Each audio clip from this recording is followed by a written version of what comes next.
Fatos e versões. O que vai impactar a sua vida agora no Café com Política. No Café com Política de hoje, a gente tem o prazer de receber aqui nos estúdios da Super Notícia FM o vereador Pedro Bueno, vereador por Belo Horizonte, que é do Podemos. Vereador, bom dia, bem-vindo, prazer recebê-lo aqui na Super. Bom dia, Rodrigo, bom dia, Thelma. Obrigado pelo convite, prazer enorme estar aqui. Bom dia, obrigada, vereador. Vereador, eu gostaria de começar conversando com o senhor. O senhor é um vereador de primeiro mandato, né? Um vereador dos mais novos da Câmara Municipal de Belo Horizonte, e que, inclusive, a gente tem registrado aqui com alguma frequência que os vereadores novatos com os mais velhos lá na Câmara Municipal têm tido alguma espécie de choque ali de gerações. Como é que o senhor tem se portado nesses meses iniciais de mandato, diante, às vezes, até de uma certa resistência daqueles parlamentares que são mais velhos? E a gente já ouviu críticas à atuação dos novatos por parte dos mais velhos, aqui mesmo no Café com Política. Bom, Rodrigo, eu vejo isso com muita naturalidade, né? Houve uma renovação de pelo menos 60% dos vereadores na Câmara Municipal de Belo Horizonte. Então, você tem vereadores que já exerceram 8 mandatos dentro da Casa Legislativa e vereadores que estão chegando, né, um tempo novo, né, com ideias novas, com uma motivação nova. Então isso é natural, né, que encontre alguma resistência.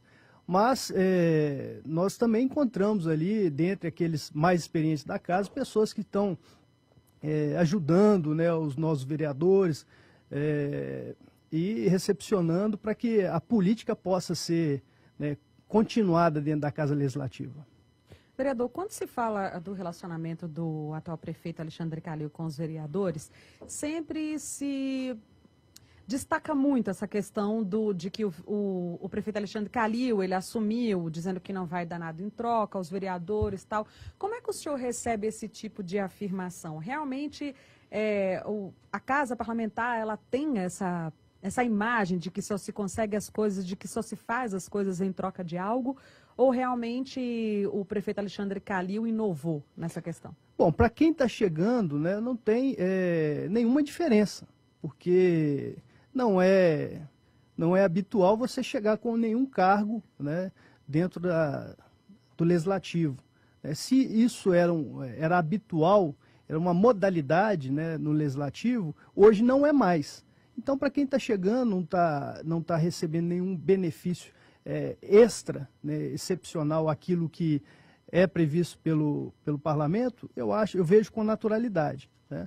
E dessa forma você também exerce sua independência, né? Você não fica à mercê, né, de envolvimento com cargos, com benefícios que não fazem parte da atividade parlamentar. Então você consegue exercer com mais independência. Eu acho isso muito importante.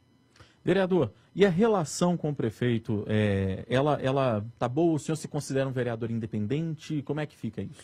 Olha, eu tive uma conversa com o prefeito Alexandre Calil. Todos os projetos, né, que são bons e importantes para a cidade, a gente não hesita em votá-los, em apoiá-los, né? Eu tive uma conversa recentemente e eu falei para ele, olha, eu não tenho dificuldade, eu não voto contra a retirada de direitos do funcionalismo público, né? Mas eu tenho visto, né, e reconhecido a forma com que o prefeito tem gerido a cidade, os problemas da cidade. Então, nós estamos aqui para contribuir, né? A gente muito ajuda quem não atrapalha. Então, em tudo aquilo que é importante para a cidade, né, a gente tem o dever e a responsabilidade de apoiar. E se o senhor pudesse apontar em que o prefeito Alexandre Calil ele tem acertado até agora e o que é que ele precisa melhorar? O que o senhor destacaria? Bom, o prefeito, primeiro que ele tem tido um diálogo franco, né? Ele não barganha posições políticas. Então, isso é muito importante. Ele tem atuado em algumas questões polêmicas da cidade com muita franqueza, né, de forma muito aberta para a cidade. É um tempo de austeridade, né, dado ao cenário econômico, mas nós temos também que encontrar o diálogo. E o diálogo está acontecendo, né? Nesse exato momento, está havendo uma reunião com os servidores públicos de Belo Horizonte, com os sindicatos, justamente para tratar sobre o substitutivo do PL 378. Então, a abertura do diálogo é muito importante. É claro, né, que ele exerce, junto à sua base, com alguma dificuldade, né, no encaminhamento de algumas propostas de austeridade, principalmente naquilo que se refere à retirada de direitos, que traz impacto, né, para a população, aumento de tributos. E isso são pontos muito polêmicos de serem tratados na casa, né? Mas o diálogo ele tem sido importante. E quando a gente consegue ser porta-voz de uma determinada categoria e chegar a um bom termo, isso demonstra, né, que existe diálogo. E o diálogo faz parte, ferramenta fundamental para o parlamentar. Só retomando a pergunta, Rodrigo, bem rapidinho, mas se o senhor pudesse apontar algo que ele precisa melhorar, uma crítica até agora à gestão municipal, qual seria? Bom, eu acho que projetos, né, que trazem impacto, que trazem retirada de direito, eles não podem ser apresentados de forma intempestiva, né? Aumento de tributos, isso precisa um diálogo franco com a população, isso não pode faltar. Até o momento, isso não era uma prática, né? Na última semana nós recebemos alguns projetos e isso coloca, inclusive, o vereador numa situação muito complicada, né? Com a sua base eleitoral, com os seus representantes. Nós temos um compromisso muito importante, principalmente quando alguma retirada de direito ela está vinculada a um ganho, a uma proposta propositiva para a cidade. Então a gente fica numa situação, né, de complexidade para uma tomada de decisão. Vereador, o senhor está se referindo à questão de retirada de direitos dos servidores públicos, o senhor deve estar falando em relação àquilo que a Prefeitura tem considerado como que seriam privilégios aos servidores públicos, super salários. Na semana passada a gente até trouxe o secretário André Reis aqui ao Super N Primeiras Notícias e ele citou exemplos de servidores que ganham mais de R$30 mil na Prefeitura de Belo Horizonte. Seria contra isso que o senhor está lutando neste momento? E o senhor não acha que em alguns aspectos talvez existam ali algumas distorções que possam ser corrigidas, não? Olha, eu não acredito em privilégios, né, da grande massa dos servidores. Privilegiados somos nós, vereadores, o secretariado. Nós sim temos uma percepção muito para além, né, daquilo que é percebido pelos servidores, pela grande massa. O que nós percebemos nesse momento é uma retirada de alguns direitos, né? Eu posso dar o exemplo aqui, a questão das férias-prêmio, né? Diferente do trabalhador seletista, né? A férias-prêmio é a única possibilidade, né, que o servidor público tem, né, após exercer 10 anos, né, de exercício da sua profissão, a possibilidade de perceber, de vender, né, essas férias e perceber uma remuneração capaz de dar oportunidade para ele reformar a sua casa, dele ter aquisição de um imóvel, né, de um carro, ou organizar uma viagem, porque ele não tem benefícios, né, que são típicos, por exemplo, de um trabalhador seletista, como o fundo de garantia. Então, são direitos, né, que são conquistas históricas e que precisa de um diálogo aprofundado para não se tornar numa retirada de direitos adquiridos ao longo dos anos, né? Outra questão, por exemplo, é o acompanhamento, né, de um ente querido, um familiar, né, que está, por exemplo, em fase terminal. Você imagina a complexidade da decisão, né, penalizar um servidor que está acompanhando um familiar em estágio final. Eu estou dando um exemplo mais extremo, porque nós queremos chegar a um bom termo, né? Eu não estou falando aqui de uma gripe, eu estou falando também dos casos onde é necessário uma posição humanitária, né, permitir que o servidor acompanhe o seu ente familiar, né? Então, são questões que nós precisamos chegar a um bom termo. E é uma crítica construtiva que nós levamos para a Prefeitura, e nós temos o exemplo também da questão dos quinquênios, né, a verbação de tempo.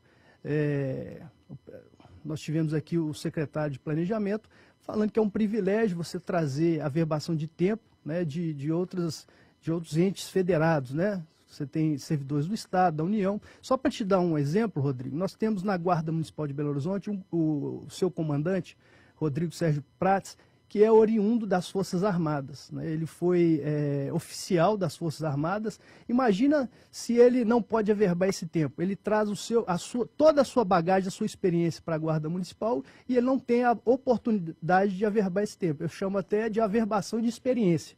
Então, é uma contrapartida que é necessária para que a gente tenha bons servidores e que esses bons servidores, eles não se vejam tolhidos, né, de ingressar, inclusive, nos quadros da prefeitura, através de um concurso público.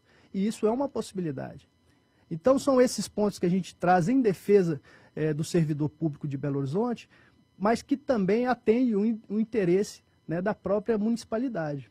Vereador, a gente gostaria de falar com o senhor também sobre as eleições do próximo ano, porque o seu partido tem aí, como grande representante no cenário nacional agora, o senador Álvaro Dias, que é uma liderança de grande expressão no cenário político, historicamente, no Brasil.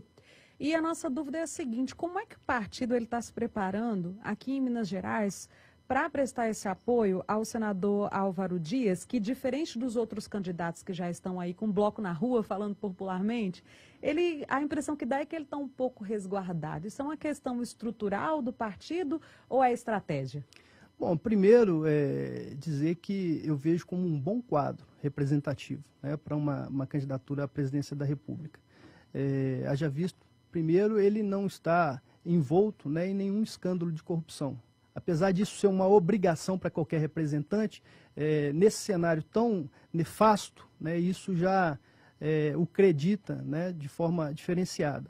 E dizer que é uma pessoa também muito articulada no cenário político nacional, né, e reservada. Eu acho que ele adota uma postura importante, né, respeitando todo o quadro político dentro do Podemos, né, para que nas primárias e nas convenções ele possa ter o seu nome ratificado como a grande liderança nacional e, portanto, a nossa representação. Mas isso não tira do debate neste momento e até mesmo da visibilidade na mídia, no momento em que todos os pré-candidatos, os postulantes aparecem. O ex-presidente Lula está com caravana aqui em Minas, o deputado Jair Bolsonaro está vindo a Minas constantemente, viajando pelo Brasil. O prefeito de São Paulo, João Dória, pouco fica na capital paulista porque está mais preocupado em viajar.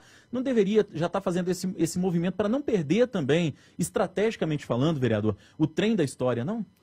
Olha, o que a gente percebe é uma polarização midiática e extremista de posições, né? E o Podemos, ele vem com um novo conceito, né? Haja vista que nós estamos buscando uma inclinação muito parecida, né, com o conceito do Podemos espanhol, né, que tem crescido muito, né, dentro do Parlamento Europeu, mas também não abrindo mão de questões também importantes de direita, né? Nós não estamos fechando os olhos para as questões progressivas, né, e progressistas desse país, que são importantes. Então, nós estamos fazendo a leitura daquilo que a população precisa, e independentemente de uma candidatura a um representante de expressão nacional ou um candidato à presidência da República, nós estamos no momento de fazer a leitura daquilo que é importante para a sociedade.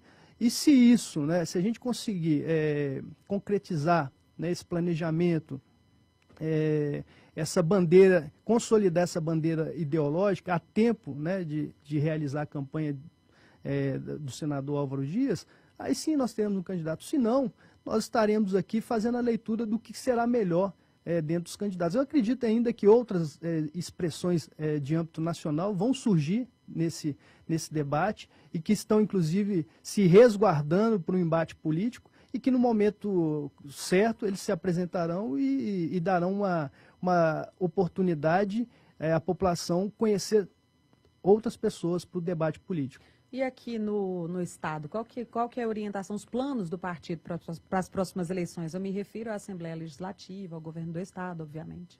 Bom, eu, em especial, eu tenho focado muito no mandato dentro da Câmara Municipal de Belo Horizonte, então eu não tenho participado ou diretamente envolvido, né, com as candidaturas a deputados estaduais ou federais, porque eu tenho tido uma dinâmica muito acelerada dentro dos projetos, dentro das discussões da Câmara Municipal, e nesse momento, né, eu não tenho projeção para uma candidatura a deputado federal nem estadual. Isso é compromisso ou é neste momento que vale, vereador? Neste momento, né? Eu não tenho a pretensão de me candidatar porque fiz um compromisso com o meu eleitorado em Belo Horizonte e pretendo mantê-lo, né? A não ser que eu seja convocado para uma missão extraordinária, né? E eu não sou de fugir de nenhuma missão, mas nesse momento o meu compromisso é com o povo de Belo Horizonte. Muito bem, vereador Pedro Bueno, vereador pelo Podemos em Belo Horizonte, gostaria de agradecer a sua presença aqui no Café com Política, foi um prazer recebê-lo.